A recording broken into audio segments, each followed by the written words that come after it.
Hi, are you interested in leadership? I mean, truly interested in leadership? It's interesting, the greatest leaders have always started with themselves.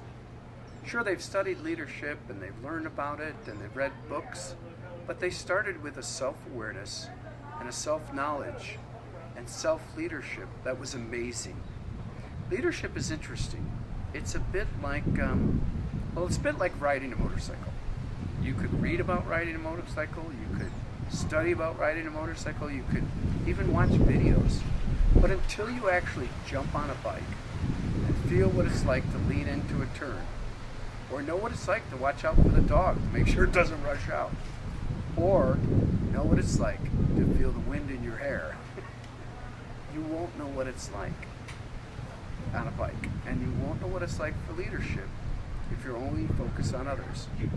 So if you want to be a leader, let's start with self-leadership. The first thing we need to work on is, what do you care about? What do you want to do? Where do you see yourself? And more importantly, where do you want to see yourself in the next 3 to 5 years? That's your vision. All leaders have great vision. Vision causes others to be inspired. So you have to think, what do I want to do? What's my vision? And then you have to assemble a team. People forget this the most in self-leadership. They're so worried about all the other elements, they forget they need a team. Maybe it's your family. Maybe it's your friends. Maybe it's the mentors you have or the mentors you need to find.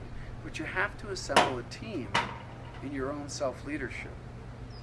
Once you have your vision and you have your team, then you need to start coming up with what are your goals in support of that vision. And those goals need to be measurable and they have to have a time frame.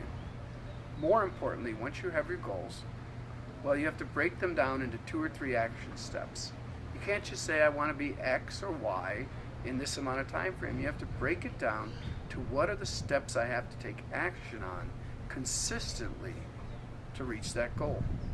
And you will. And then the next step, which is the most important, is you go. You jump on the bike. You take off.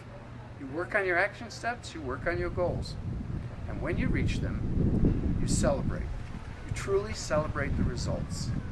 That's the beginning of self-leadership. And self-leadership is the beginning of all leadership. I'm Brian Oliver Smith with BOS Performance.